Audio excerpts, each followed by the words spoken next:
Semua orang suka makanan yang masak, seperti pisang yang mentah, pasti rasanya hambar dan keras. Sama dengan mangga yang mentah, rasanya asam. Tapi mangga kalau dia mateng, rasanya manis.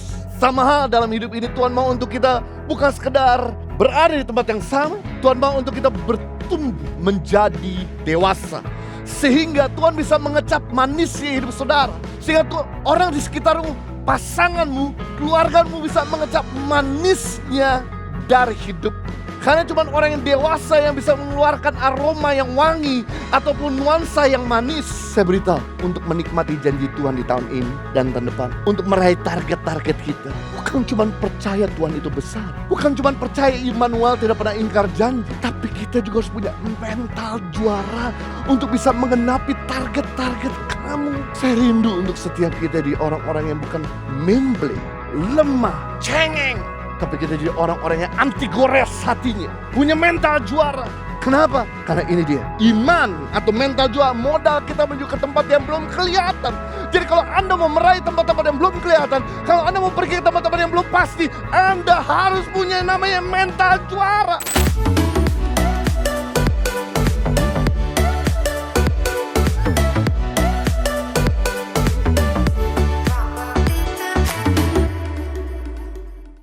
Shalom. Senang selalu bisa menyembah bersama-sama dengan saudara semua. Judul khotbah pada ibadah ketiga ini, kunci kedewasaan. Dewasa artinya matang. Dewasa artinya sempurna. Dewasa artinya excellent. Dewasa artinya meninggalkan sifat kekanak-kanakan. Tidak ada orang yang mau menikah dengan anak-anak. Karena kalau dia menikah dengan anak-anak, pasti semua konflik yang terjadi dia akan lari dan tidak mau menyelesaikan. Sama hal, tidak ada seorang pun di dunia ini yang suka makanan yang belum masak. Semua orang suka makanan yang masak. Seperti pisang yang mentah, pasti rasanya hambar dan keras. Jarang orang suka makanan pisang mentah. Tapi kalau pisang itu masak, maka kita akan makan dengan sangat antusias. Sama dengan mangga yang mentah, rasanya asam. Tapi mangga kalau dia mateng, rasanya manis. Sama dengan semangka, kalau dia mentah, dia hambar. Tapi semangka kalau dia matang, dia akan manis. Sama hal dalam hidup ini, Tuhan mau untuk kita bukan sekedar berada di tempat yang sama. Tuhan mau untuk kita bertumbuh menjadi dewasa. Sehingga Tuhan bisa mengecap manisnya hidup saudara. Sehingga orang di sekitarmu, pasanganmu, keluargamu bisa mengecap manisnya dari hidupmu. Karena cuma orang yang dewasa yang bisa mengeluarkan aroma yang wangi ataupun nuansa yang manis. Apa itu pertumbuhan? Pertumbuhan adalah suatu proses seseorang bertumbuh menjadi semakin serupa dengan Kristus.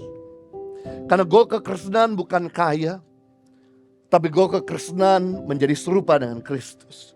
Goal kekristenan bukan sukses, tapi goal kekristenan yaitu menjadi serupa dengan gambaran anaknya. Goal kekristenan bukan punya banyak follower, tapi goal kekristenan agar kita memiliki value yang sama dengan Bapa kita di surga. Matius pasal 5 ayat 48. Karena itu haruslah kamu sempurna, sama seperti Bapamu di surga adalah sempurna. Haruslah kita sempurna. Kata sempurna di sini bukan tidak pernah bikin salah. Kata sempurna di sini bukan berarti kita bebas dari dosa. Tapi kata sempurna di sini artinya bertumbuh dalam kebajikan, bertumbuh dalam moral excellent, bertumbuh dalam kebajikan berkata-kata, bertumbuh dalam kebajikan berpikir, bertumbuh dalam kebajikan perbuatan. Itulah yang disebut dengan dewasa. Jadi kita mungkin belum sampai kedewasaan yang Tuhan mau, tapi kita bertumbuh. Itu yang namanya sudah sempurna. Itu yang namanya terus bertumbuh. Jadi pertemuan suatu proses di mana kita meninggalkan sifat kekanak-kanakan, habit yang buruk. dan memiliki karakter yang excellent. Dewasa bukan perihal pertumbuhan fisik semata. Kedewasaan seseorang juga tidak ditentukan berdasarkan usia. Ada orang yang sudah tua usianya, tapi karakternya dan sikapnya masih kekanak-kanakan. Namun sebaliknya, ada orang yang masih sangat muda, tapi karakternya, sifatnya, perkataannya dewasa. Jadi menjadi tua otomatis, tapi menjadi dewasa adalah sebuah pilihan. Menjadi tua otomatis, dengan kita makan, maka kita akan jadi tua. Tapi untuk menjadi dewasa ada sebuah pilihan. Pertumbuhan merupakan proses seumur hidup. Sebuah proses yang perlu kita lakukan secara konstan. Tidak bisa kita terima secara instan. Jadi Anda berkata saya mau dewasa, dalam 1 hari 2 hari belum langsung jadi dewasa. Butuh waktu. Untuk kita dewasa beranjak 30 tahun aja butuh waktu yang begitu panjang. Sama halnya untuk menjadi dewasa seperti Kristus, kita harus mau terus diproses dan bertumbuh menjadi seperti Kristus. Nah, kita akan belajar pertumbuhan dari kedewasaan Tuhan Yesus Kristus. Mari kita lihat firman Tuhan dalam Lukas pasal 2 ayat 52. Dan Yesus makin bertambah besar dan bertambah hikmatnya dan besarnya, dan makin dikasih oleh Allah dan manusia. Dari ayat ini ternyata ada 4 hal yang membuat Yesus itu memiliki kedewasaan. Yang pertama, kedewasaan dari ayat ini, saudaraku, kita bisa melihat Yesus makin bertambah besar, artinya physically maturity. Secara fisik dia dewasa. Secara kesehatan dia dewasa. Yang kedua, Yesus bertambah hikmat, artinya mental maturity. IQ-nya dewasa. Yang ketiga, makin dikasih oleh Allah, artinya spiritual maturity. SQ, spiritual quotient-nya sangat dewasa. Dan yang ketiga, pertumbuhan daripada Tuhan Yesus yang kita perlu belajar, makin dikasihi oleh manusia. Artinya social maturity, atau yang disebut dengan EQ, emotion quotient. Emosinya dewasa. Nah, kita akan belajar 4 hal ini dari pertumbuhan Tuhan Yesus, yang dimana dia mengambil jalan yang tidak populer. Untuk menjadi dewasa, dia perlu belajar untuk jadi kecil terlebih dahulu. Dan kemudian dia bertumbuh makin hari, makin bijaksana, dikasih oleh Allah dan sesama. Kita lihat yang pertama, ciri-ciri pertumbuhan yang sehat, makin besar. Artinya makin bertambah besar, fisiknya makin maturity. Apa itu physical maturity? Physical maturity artinya kedewasaan atau kemampuan mengelola tubuh. Kemampuan untuk mengelola kesehatan. Bugar, berdaya tahan, lincah, terampil. Atau saya sebut sehat fisiknya. Mari kita lihat firman Tuhan dalam Matius pasal 4 ayat 23. Yesus berjalan berkeliling di seluruh Galilea untuk mengajar dalam rumah-rumah ibadat dan memberitakan Injil serta menyelamatkan segala penyakit dan kelemahan di antara bangsa itu. Yang menarik, Yesus keliling ke seluruh Galilea. Waktu itu Yesus tidak pakai transportasi mobil. Waktu itu Yesus tidak pakai transportasi Grab atau ojek. Waktu itu Yesus berjalan keliling seluruh Galilea dengan jalan kaki. Galilea itu ada daerah yang luas, lebih luas dari kota Yerusalem, karena ini adalah provinsi. Di dalam Galilea ada Kana. Di dalam Galilea ada Nazaret. Di dalam Galilea ada Magdala, tempat Maria Magdalena dibebaskan dari 7 roh jahat. Di dalam Galilea ada Betsaida, Tiberias, dan bahkan di Danau Galilea pun Yesus seringkali melakukan mujizatnya. Jadi yang menarik di sini, Yesus dia mengelola kesehatannya. Dia begitu cerdas, dia begitu dewasa mengelola kesehatannya begitu rupa. Kapan dia tidur? Kapan dia istirahat? Kapan dia melayani? Kapan dia rekreasi? Kapan dia mengajar? Kapan dia menghindari orang banyak? Karena dia tahu bahwa walaupun dia Tuhan, dia masih tinggal dalam tubuh manusia yang memerlukan istirahat. Kalau Yesus gak kelola tubuhnya dengan baik, maka dia akan berhenti pelayanan. Dia tidak mungkin bisa keliling seluruh daerah Galilea, desa demi desa, kota demi kota, mengajar dan kemudian melenyapkan segala sakit penyakit. Wow, orang tuh kalau sehat maksimal. Yesus cerdas mengolah kesehatan fisiknya. Kesehatan adalah hal yang paling penting, baik itu jasmani maupun rohani. Banyak orang tidak menyadari bahwa kesehatan itu berkat dari Tuhan. Sampai begitu kehilangan kesehatan, mereka baru menyadarinya. Saya gak pernah menyadari COVID sampai saya kena COVID. Dari mulai COVID masuk di Indonesia bulan Maret 2020, saya menganggap remeh. Istri saya berkali-kali memberitahu, jangan keluar. COVID lagi tinggi. Jangan ambil pelayanan. Oke, saya tahan. Tapi 6 bulan saya udah gak tahan lagi di rumah. Karena biasa saya pelayanan. Undangan, gereja-gereja udah mulai persekutuan-persekutuan udah mulai mengundang kembali saya. Pak Jojo, ayo datang. Khotbah di gereja saya. Istri saya bilang jangan. Lalu kemudian Desember banyak acara Natal gereja. Ada satu gereja berkata, Pak, saya minta Bapak untuk khotbah. Karena ini jadwal Bapak tahun lalu saya udah undang. Please datang.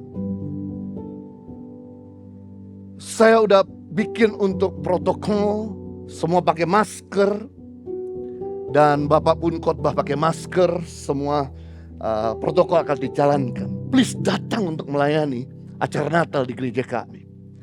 Lalu kemudian saya karena sungkan, saya jawab yes. Dan saya keluar dari rumah. Untuk pertama kali. Dari mulai Maret sampai Desember gak pernah keluar rumah. Dan waktu saya pelayanan, saya pakai masker. Tapi kemudian, begitu saya ambil mikrofon,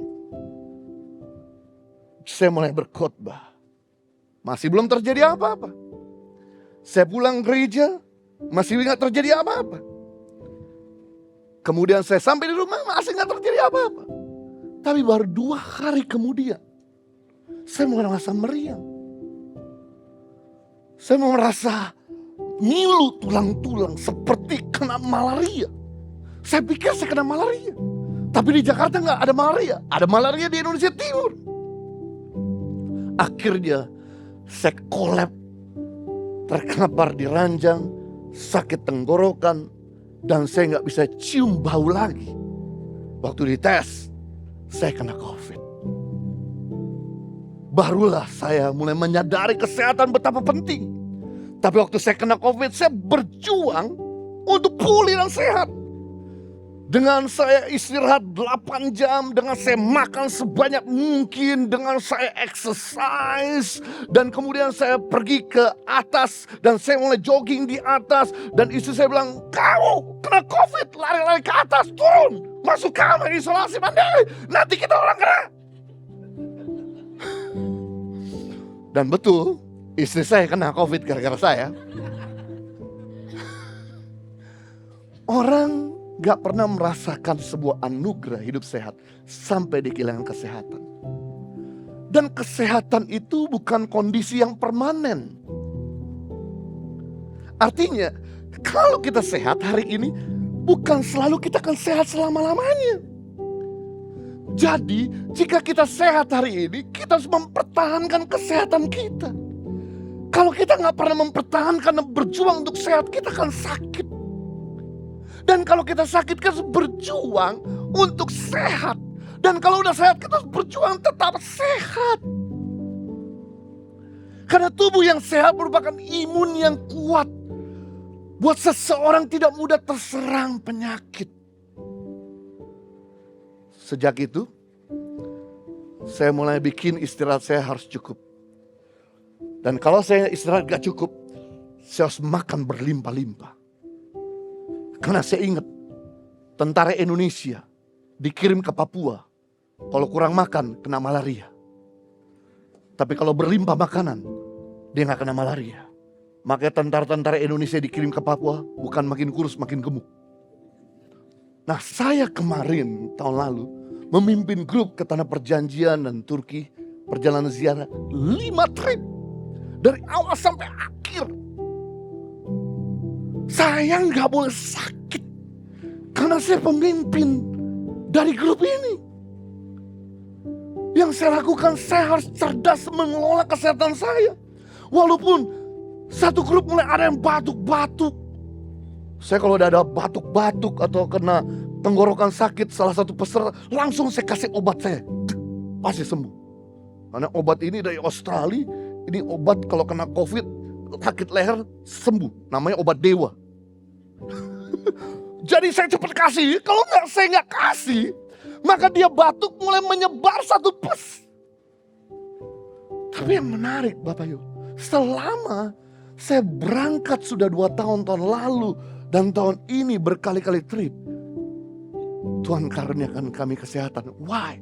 Karena saya menjaga imun tubuh. Saya harus pastikan saya tidur tepat waktu. Seandainya saya kurang tidur, saya makan berlimpah. Makanya kenapa pendeta saudara di depan susah kurus. Karena sering kurang tidur. Makanya makan harus berlimpah. Dan kalau kita travel, makan pagi dan makan malam di hotel buffet. Saya bisa sikat semua A sampai Z, semua yang ada di meja makan yang tersedia. Makanya no wonder kalau semua ada beberapa orang di bus kami kena sakit, saya sehat. Why? Karena saya jaga imun tubuh.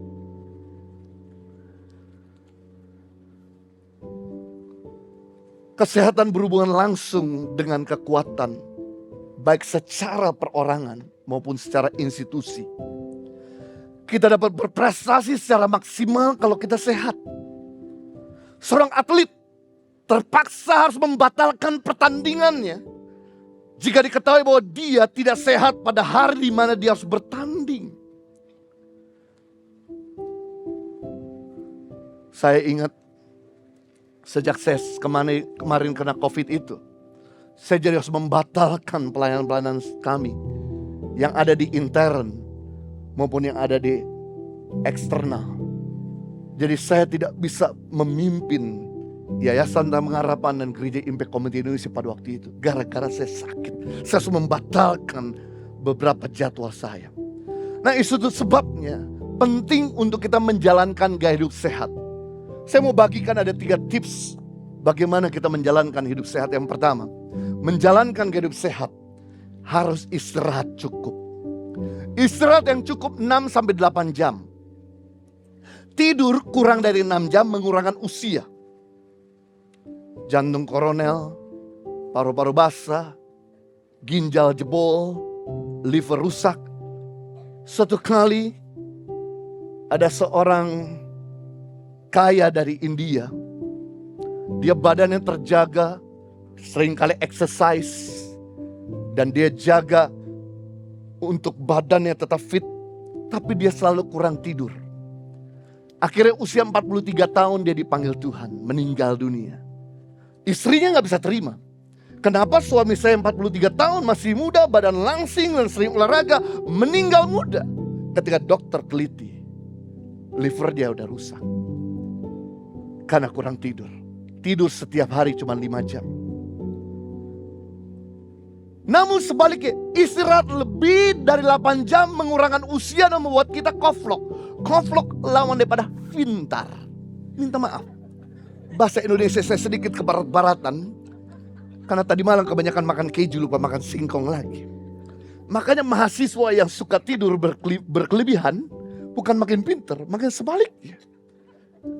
Jadi penting di sini tidur 6-8 jam. Kurang dari 6 jam mengurangi usia. Lebih dari 8 jam membuat kita koflok dan mengurangi usia.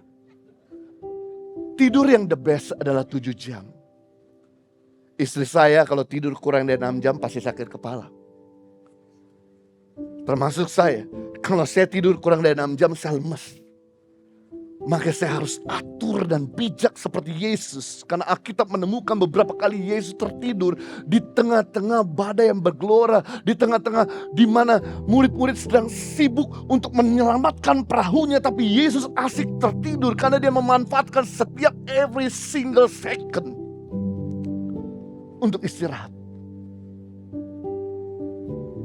Yang kedua, menjalankan hidup sehat yaitu makan cukup dan cerdas. Kurang makan membuat kita gampang sakit. Makanya pernah disurvei salah satu desa di Jepang, orang-orangnya ternyata satu kampung itu usianya 90 tahun ke atas. Ketika diteliti, ternyata masyarakat di sana punya kebiasaan berhenti sebelum kenyang, makan sebelum lapar. Berhenti sebelum kenyang, makan sebelum lapar. Kalau saya susah sekali berhenti sebelum kenyang. Saya gas terus. Bahkan saya bisa ambil sisa-sisa dari anak saya yang gak dimakan. Nasinya kah, dagingnya kah, sayurnya kah. Saya sangat nanggung. Buat saya lebih baik puasa total daripada berhenti sebelum kenyang. Karena kalau udah nyicip kena lidah, maunya sampai puas. Hal inilah membuat saya kenapa susah sekali menjadi langsing. Tapi saya perlu belajar untuk mendisiplinkan diri saya. Seperti orang Jepang, kalau mau umur panjang. Rata-rata orang yang hidup di Indonesia umurnya 60 tahun. Kenapa? Karena makannya sembarangan. Apa yang Anda konsumsi itu akan dicerna sama seluruh tubuh. Makanya penting apa, cerdaslah apa yang saudara konsumsi. Saudara konsumsi rokok akan memperpendek usia. Karena satu batang rokok mengurangkan 1 hari usiamu. Satu kali saya memakamkan seorang pendeta masih muda. Di usia 52 tahun. Saya kaget. Kenapa dia masih muda meninggal? Lalu kemudian kakaknya cerita sama kami.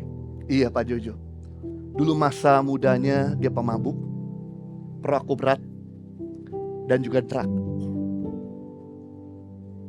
Waktu dia terima Yesus, dia udah melepaskan semuanya itu. Wow. Tapi konsekuensi masih harus dia jalankan. Karena sudah rusak di dalam anggota tubuhnya. Itu sebabnya dia gak bisa hidup lebih lama. Wow. Jadi penting apa yang saudara masukin ke dalam tubuh sangat mempengaruhi kesehatanmu. Yang ketiga, menjalankan hidup sehat yaitu olahraga rutin. Olahraga yang baik yaitu jalan kaki. 1 hari 10.000 langkah. Nah, orang Indonesia dirata-ratakan cuman mampu setiap hari jalan sampai dengan 6.000 langkah. Padahal jalan kaki yaitu melancarkan peredaran darah supaya nggak terjadi yang namanya penyumbatan, stroke. Jalan kaki membuat Anda jadi lebih awet muda. Jalan kaki membuat Anda punya stamina yang baik. Dan jalan kaki adalah olahraga yang paling murah dan paling ringan. Kalau yang ringan murah dan mudah Anda bisa jalankan, bagaimana Anda bisa menjalankan olahraga yang lebih sulit dari itu? Makanya penting di sini untuk kita mulai disiplin olahraga. Nggak bisa jalan kaki bosan, berenang bosan, bulu tangkis ya ada temennya, ada sparring partnernya, tenis meja, basket, bola dan sebagainya.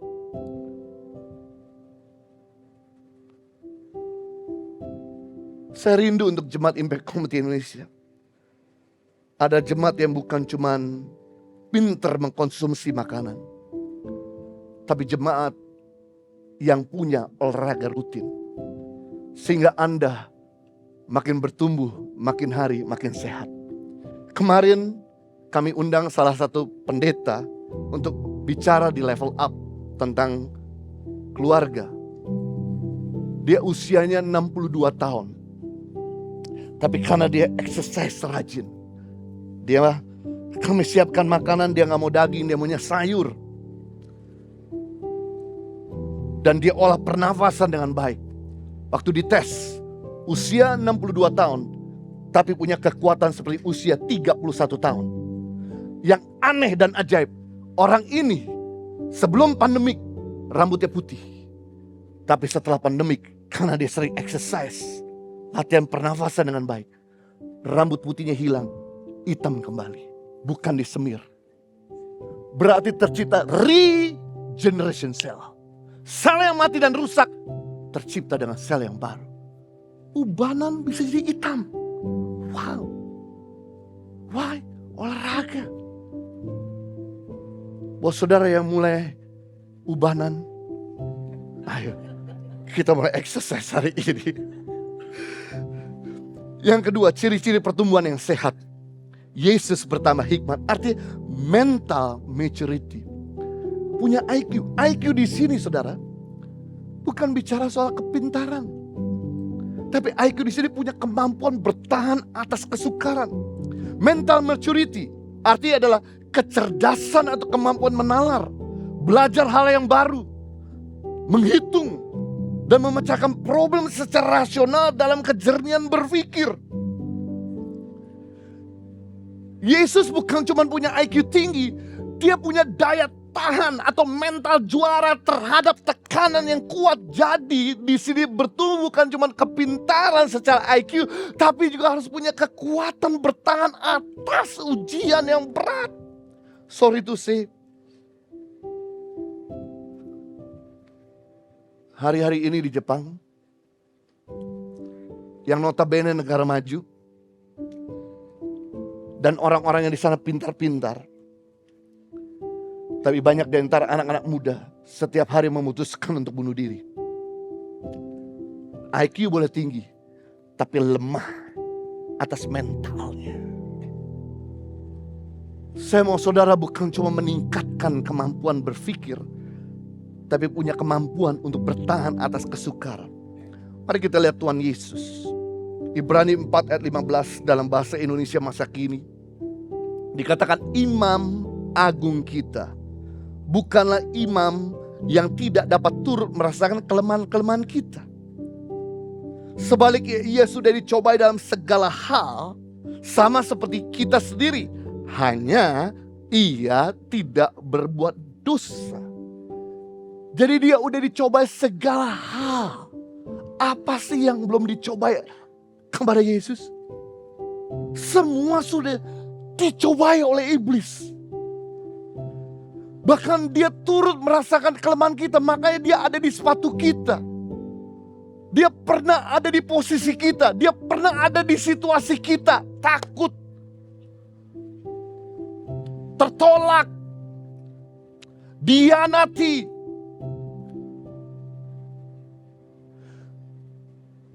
Karena Yesus pernah merasakan apa yang sudah rasakan, dan dia bisa berhasil.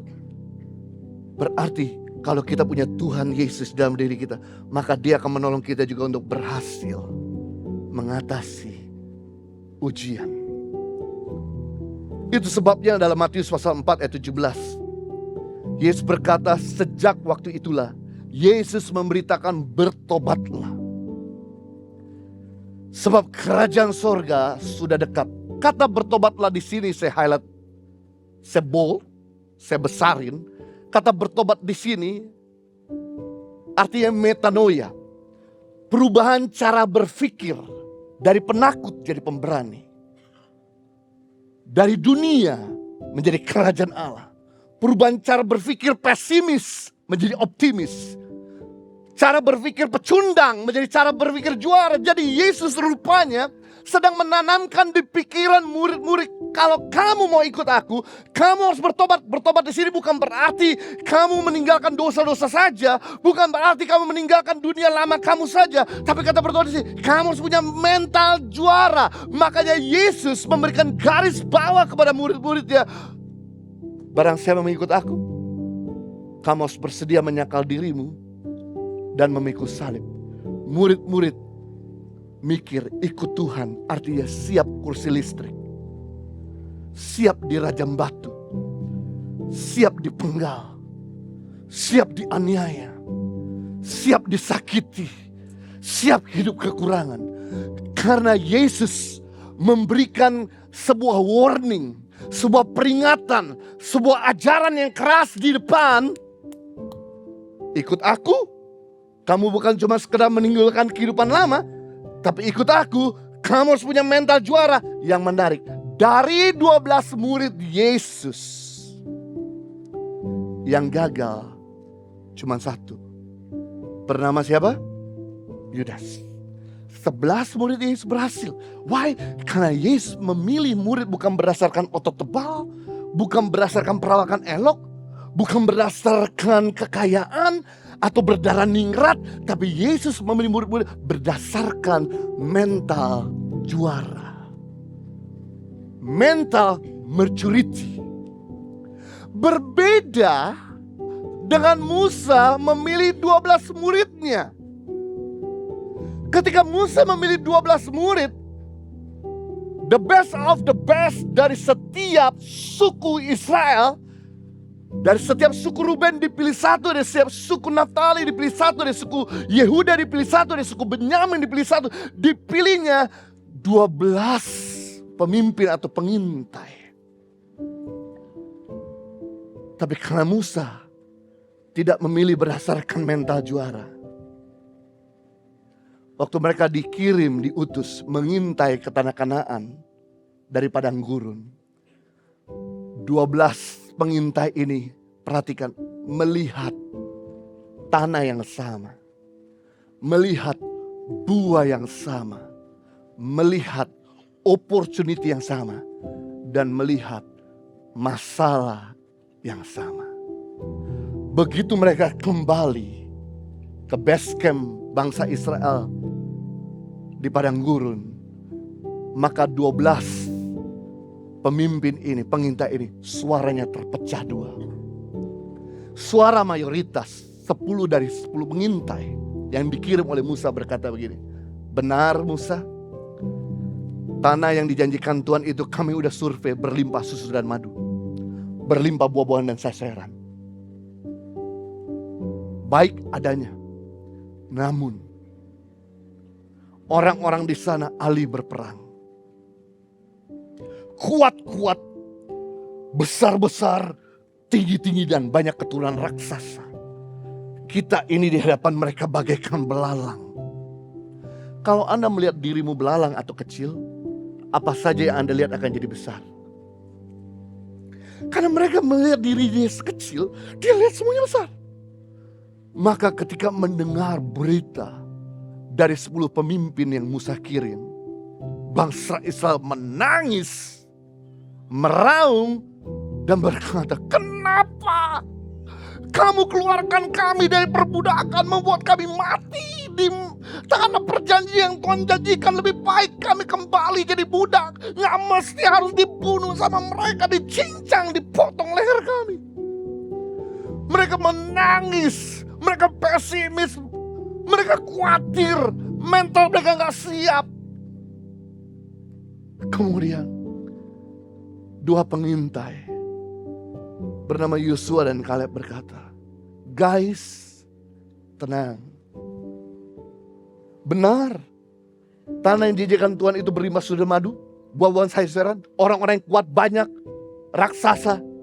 Tapi Tuhan telah berjanji sama kita bahwa kita akan telan mereka, kita akan kalahkan mereka. 2 juta bangsa Israel berkata, maju sendiri kau. Dan saudara tahu, dari 2 juta orang Israel yang keluar dari tanah perbudakan di Mesir, hanya cuma 2 orang yang bisa masuk tanah perjanjian. Yaitu mereka yang punya mental juara, Kaleb dan Yosua. Yang lainnya semua mati di padang gurun, tidak diizinkan masuk tanah perjanjian. Padahal 2 juta bangsa Israel percaya Tuhan itu besar. Pada 2 juta bangsa Israel percaya bahwa Immanuel tidak pernah ingkar janji. Padahal mereka percaya bahwa Jehovah Nisi, God will fight for us. Tuhan akan berperang untuk kita.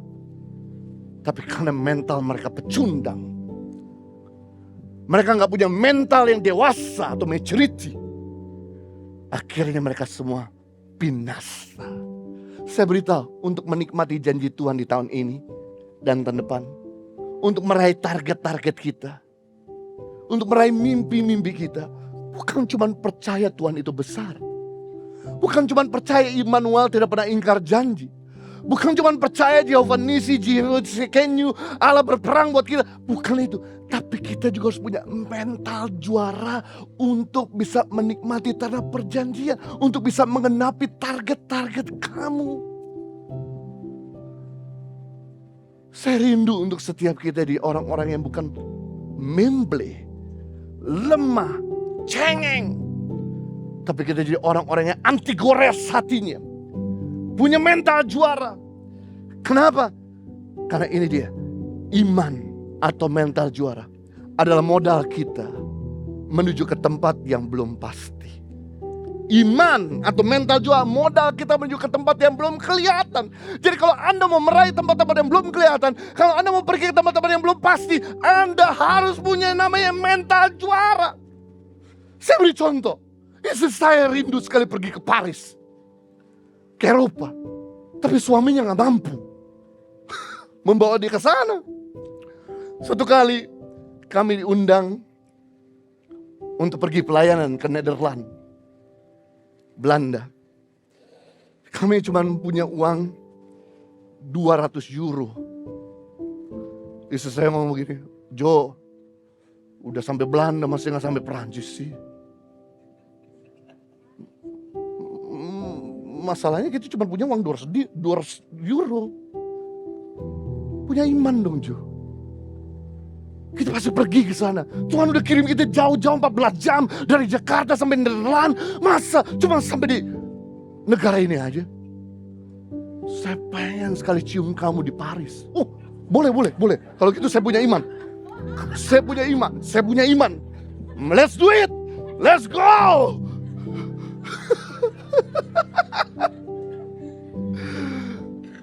Kemudian saya mulai berdoa sama dia. Tuhan, berikan kami kesempatan untuk pergi ke Paris. Kalau Tuhan bisa membuat 5 roti dan 2 ekor ikan menyangkal 5.000 orang, 200 euroku aku bawa kepadamu, biar kau pecah-pecahkan, sehingga kami bisa berangkat ke Paris Tuhan. Dan saya mau cium istri saya di Paris. Kemudian kami melayani hari itu weekend di salah satu gereja. Selesai berkhotbah diterjemahkan pakai bahasa Belanda. Kemudian kita makan, karena gereja di sana habis ibadah pasti ada makan. Setelah lagi makan, tiba-tiba ada seorang ibu-ibu datang sama istri saya, berkata, ye, ada planning kemana aja? Biasa orang Belanda kan berkata, ye. Kalau kita bilang, ibu mau pergi kemana? Ini bahasa, ye mau pergi kemana? Selama belum ada rencana. Kamu rindu pergi kemana? Ditantang rindu pergi kemana? Langsung nyeletuk lagi. Paris. Let's go, kita atur pergi ke Paris. Tapi istri saya tapi saya cuma punya uang 200 euro. No problem. Eke akan cover. Eke. Wah, itu saya langsung, bener nih, bener. Oke, kapan kamu kosong jadwal kamu? Senin, biasa pendeta sibuk di Sabtu Minggu kan? Senin kosong, let's go. Pergi ke Paris. Pakai apa? Pakai mobil Eke. Wow, oke. Kemudian kita pikir apakah benar? Kok tiba-tiba enggak minta, ada orang nawarin. Dan kemudian besokannya dia atur. Dia booking hotel, dia atur jalan-jalannya. 5 hari kami pergi ke sana sampai di Menara Eiffel. Saya cium istri. I love you so much. Makanya itu udah pergi gak pernah terlupakan. Gak punya dana, tapi ada berkat. Iman. Ada modal kita menuju ke tempat yang belum kelihatan. Beri tepuk tangan yang beri aja gitu. Yang ketiga, ciri-ciri pertemuan yang sehat, makin dikasih Allah. Punya spiritual maturity. Apa itu spiritual maturity? Kedewasaan dalam roh. Rohani, kecerdasan atau kemampuan menjaga hubungan dengan Tuhan. Menjaga hubungan dengan Tuhan. Untuk selalu dekat dengan Tuhan. Untuk tidak melukai Tuhan. Kenapa sih roh kita perlu untuk didewasakan? Karena roh memerintah jiwa. Jiwa memerintah tubuh. Makanya kalau rohmu mati, maka jiwamu sakit. Negatif. Pikiran negatif, perasaan negatif, perkataan negatif. Maka perbuatan yang diekspresikan akan negatif pula. Tapi kalau jiwamu sehat, rohmu sehat akan memerintah jiwa yang sehat. Jiwa yang sehat akan memerintah tubuh yang sehat. Coba saya kasih pertanyaan sama saudara. Bagaimana caranya anjing kecil mengalahkan anjing besar? Mungkin Anda berkata gak mungkin. Pasti anjing besar yang mengalahkan anjing kecil. Gampang, simpel, dan sederhana. Caranya membuat anjing kecil mengalahkan anjing besar, jangan kasih makan anjing besar. Tapi kasih makan terus anjing kecil. Maka anjing kecil akan mengalahkan anjing yang besar. Bayangkan, Anda biasa makan 1 hari 3 kali. Tapi Anda rubah pola makan Anda 3 hari 1 kali. Kalau Anda makan 1 hari 3 kali, Anda didorong, Anda dipukul, Anda akan tetap berdiri. Kalau jatuh akan bangun lagi. Tapi kalau Anda rubah pola makan Anda 3 hari 1 kali. Sekali Anda dipukul, jatuh dan tidak bangun-bangun. Sama halnya perlu di sini selain tubuh dikasih makan, roh perlu dikasih makan firman dan hadirat Tuhan. Itu sebabnya penting di sini untuk kita punya waktu atau mendisiplin diri kita hening. Karena Yesus sendiri sebagai Tuhan, dia selalu punya waktu hening, sateduh. Dia punya waktu untuk menantikan Tuhan. Pagi-pagi benar waktu hari masih gelap, Yesus bangun dan pergi untuk berdoa. Kenapa hening itu penting? Karena waktu Anda hening, maka suara terkecil akan kita bisa dengar. Jarum jatuh, minta maaf, denyut jantungmu, kamu bisa dengar. Dek, dek, dek. Berarti keuntungan kalau Anda hening akan mendengar suara Tuhan yang lembut, yang kecil sekalipun. Kenapa? Kalau jantung kamu bisa dengar lokasi atau letak daripada Roh Kudus, Roh Allah ada di hatimu, di jantungmu, engkau juga bisa dengar suara Tuhan. Saya kasih kepada saudara pengertian ini. Kesibukan akan menghabiskan energi. Setelah itu bisa ditampilkan. Kehabisan energi akan melahirkan habis inspirasi. Kehabisan inspirasi akan melahirkan habis karir dan profesi. Orang yang habis karir dan profesi akan habis kehidupannya. Selatih boleh ditambahkan. Yang pertama, diam adalah kunci membuka inspirasi yang baru. Kesibukan membuat kita kehilangan energi, kelelahan, keletihan. Kelelahan akan membuat kita habis inspirasi karena kita gak bisa lagi merenung dengan baik. Tadi malam sekitar jam 1.30, jam 2 saya udah gak bisa lagi merenung. Saya udah gak bisa lagi mencatat bahan khotbah saya ibadah hari ini, ibadah yang kedua, ibadah yang ketiga ini. Saya akhirnya harus istirahat supaya bikin fresh lagi. Karena ketika saya mulai ngetik tadi malam jam 2, saya mulai tertidur berkali-kali. Itu sebabnya saya perlu rest, supaya ada inspirasi baru. Begitu tadi pagi bangun jam 6, saya mandi, kemudian saya mulai ngetik lagi, keluar semua inspirasi. Penting di sini untuk Anda jangan keletihan, karena keletihan membuat Anda jadi tumpul. Makanya orang yang banyak omong gak pernah bisa merenung. Orang yang banyak bekerja gak bisa merenung. Makanya Tuhan Yesus ngomong, 6 hari lamanya kau bekerja, hari ke-7 berhenti. Tujuan Anda berhenti untuk Anda bisa disegarkan, untuk Anda bisa diinspirasikan kembali. Makanya orang yang sibuk, mereka adalah orang-orang yang tidak tajam. Tapi orang yang punya waktu berdua sama Tuhan adalah orang-orang yang tajam. Yang kedua, keuntungan kalau kita itu diam atau hening adalah kunci menginsyafkan manusia akan dosa. Sudah tahu bagaimana menyadarkan seseorang itu untuk bertobat? Penjara. Waktu kita ada dalam penjara, kita jadi hening. Karena penjara menyadarkan kita perlu Tuhan. Penjara menyadarkan siapa kita sebenarnya. Penjara akan melihat kita, nasib akan masa depan kita. Kalau kita gak berubah, maka kita akan kehilangan keluarga. Penjara adalah hal yang bagus untuk menginsyafkan saudara akan perbuatan yang salah. Tapi saya rindu untuk saudara yang pergi ke penjara. Tapi nantikan hadirat Tuhan dalam ketenangan. Dia akan bicara kepada saudara. Yang ketiga, manfaat daripada hening. Kunci untuk meninggikan Tuhan dengan efektif. Anda gak akan bisa memuji Tuhan dengan baik kalau Anda gak pernah bisa punya waktu tenang. Anda sibuk. Anda gak akan pernah berdoa bisa efektif kalau Anda gak pernah tenang. Perhatikan Mazmur 46 ayat 11. Firman Tuhan berkata, diamlah. Tuhan katakan, tenanglah. Ketahuilah bahwa aku Allah. Aku El Shaddai, aku Maha Besar. Berarti kalau kita gak pernah diam, kalau kita gak pernah tenang, kita gak pernah menyadari bahwa Tuhan itu besar, Tuhan itu berkuasa, Tuhan sanggup menolong. Aku ditinggikan di antara bangsa-bangsa, ditinggikan di bumi. Waktu Paulus sibuk pelayanan kemana-mana bersama dengan Silas, suatu kali dia menginjil, ada satu ahli mujung, ahli santet yang bertobat.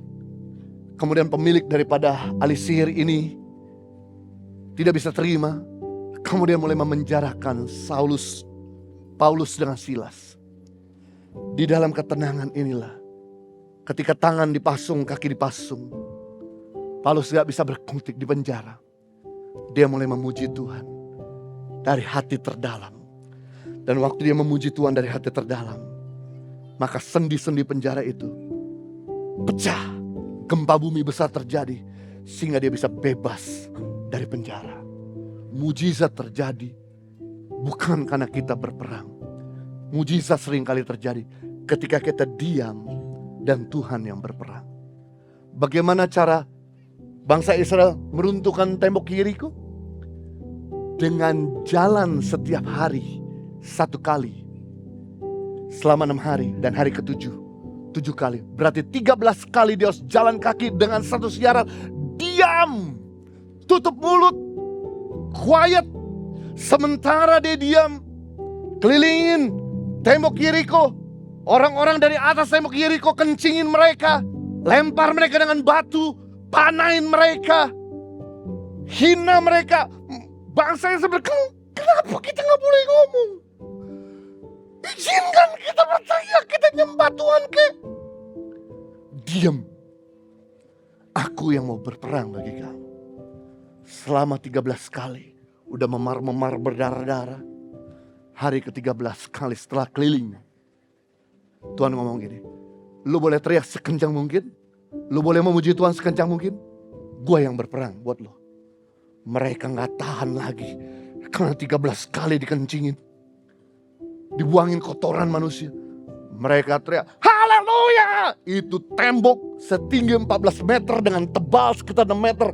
Runtuh seperti, runtuhnya itu kalau Anda pergi ke tanah perjanjian Yeriko, itu seperti diremukan sama tangan Tuhan. Krak! Itu bukan hasil usaha manusia. Itu tangan Tuhan. Ada banyak persoalan yang kita gak bisa selesaikan. Kita perlu izinkan untuk Tuhan berperang buat kita. Ada banyak penyakit yang kita gak bisa selesaikan. Medis gak bisa selesai. Kita butuh tangan Tuhan yang menyelesaikan. Itu sebabnya perlu di sini untuk kita hening dan mendengarkan Tuhan dan menguji menyembah Tuhan. Maka Dia akan berperang buat kita. Jadi kita belajar hari ini 3 hal. Kecerdasan daripada Tuhan Yesus. Yang pertama, Yesus bertambah besar, physically maturity, mentality maturity, spiritual maturity.